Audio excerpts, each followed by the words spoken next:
काल समर्थकांसोबत मिसळ पार्टी केली. काय नेमकी कार्यकर्त्यांची मतं होती? काय याच्या माध्यमातून कार्यकर्त्यांनी आगामी विचार करण्यासंदर्भात काही सल्ला दिला आहे का? 2 जुलै हा माझा वाढदिवस असतो आणि वाढदिवसाच्या निमित्ताने जे काही आम्ही सामाजिक उपक्रम घेतो त्याची ती पूर्वनियोजित बैठक होती, जी दरवर्षी असते. त्या बैठकीला मी असलंच पाहिजे असं काही नाही, कारण ते माझा वाढदिवसाचं नियोजन आमचे सगळे सहकारी करतात. काल अशीच बैठक सुरू असताना त्या ठिकाणी मला फोन आला, मला बोलवलं. मी 10:30 वाजता 9 वाजेची बैठक होती, मला 9:30 वाजता 10:30 वाजता मी गेलो.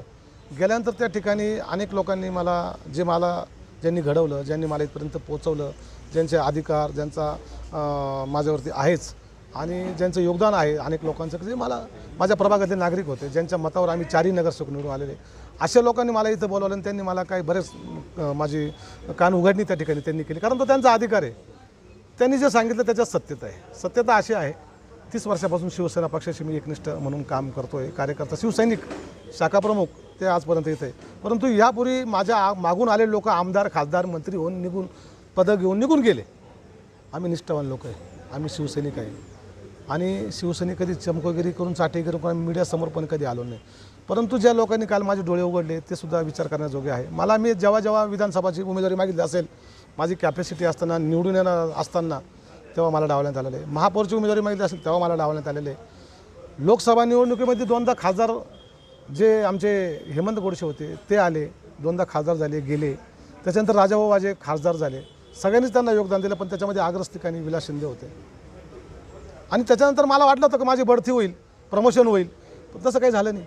उलट माझं डिमोशन झालं. जो माणूस लोकसभेच्या प्रचारात नव्हता, शेवटचे 2 दिवस प्रचारात आला, ज्या माणसाची शिवसेनेमधून बडतर्फी झाली होती, त्या माणसाला तुम्ही जिल्हा प्रमुख करता. त्याच्यामागे एक नगरसेवक नाही, 12 वाजता उठणारा माणूस. आम्ही सकाळी 7 वाजेपासून शहर आणि जिल्हा फिरत राहतो, ग्रामीण भागात आणि शहरी भागात.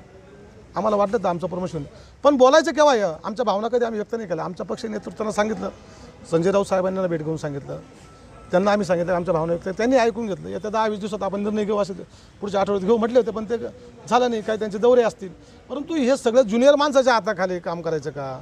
असे मीच नाही, असे अनेक शिवसैनिक आहे या जिल्ह्यामध्ये जे निष्ठावान आहे, परंतु त्यांनी कसल्या पदाची अपेक्षा नाही केली. पण हे चालणार केवर? हा एक मुद्दा आहे. आयुष्याचे 54-55 वर्षामध्ये पदार्पण करणारे लोक आहे आम्ही.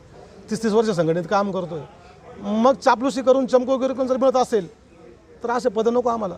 आमच्या कॅलिबरने मिळायला पाहिजे, आमच्या क्वालिटी लॉयल्टीच्या हिशोबाने आम्हाला पदं मिळायला पाहिजे. आमचा विचार केला पाहिजे, या मताचा मी आहे. जर असं होत नसेल तर त्याला कुठेतरी आम्हालाही आमचे लोक विचारलेले आहेत. मग आम्ही नेमकं ऐकायचं कोणाचं? आमची निष्ठा 100% आहे, त्याबद्दल आमचं अजिबात कोणी शंका घेण्याचं कारण नाही. परंतु असं चालेल केवर? त्याच्यामुळं कालची ही बैठक होती, आजही काही लोकांची बैठक घेतोय आणि त्याच्यातून सगळ्यांचं म्हणणं ऐकून घेऊन काय निर्णय घ्यायचा तो घेऊ. आता पुढचा निर्णय कधीपर्यंत होईल आणि तुमच्यासोबत या सगळ्या मला सगळ्यांनी गळ घातलेली आहे की तुम्ही जो काही निर्णय घ्यायचा तो हा वाढदिवस तसा करायचा नाही. पण मी सगळ्यांचं ऐकून घेतोय, तो त्यांचा अधिकार आहे. ते बोलले, त्यांच्या जीवावर मी वर्गाने काढून आम्हाला निवडून द्या त्या लोक. आमच्याकडे काय, आम्ही फाटके लोक आहे हो, आमच्याकडे काय? पण ज्यांच्या जोरावर आम्ही आहे, आमचे ॲसेटच आमचे लोक आहे ना. आमची ॲसेट, आमचा बँक बॅलन्स, आमचे लोक, आमचे मतदार, ते जसं सांगतील त्याचा आदर आम्ही करू आणि त्या पद्धतीने पुढे वाटचाल करू. परंतु 30 वर्षाचं एका पक्षाशी आम्ही प्रामाणिक, निष्ठावान आहे, कडवट पण आहे. आमच्या पक्ष नेत्यांना आम्ही जाब विचारू ना, आणि ते आमचं ऐकतात ना, आमचं ऐकतील. बघू काय होतं ते बघू. या सगळ्या नाराजीवर कुठेतरी काहीतरी 2 दिवसामध्ये आम्ही परत असेल तुम्हाला वाटतं का? 2 दिवसामध्ये आम्ही सगळ्यांचं ऐकून घेऊ. मी पक्ष नेत्यांशी परत भेटेल आणि मग निर्णय घेऊ.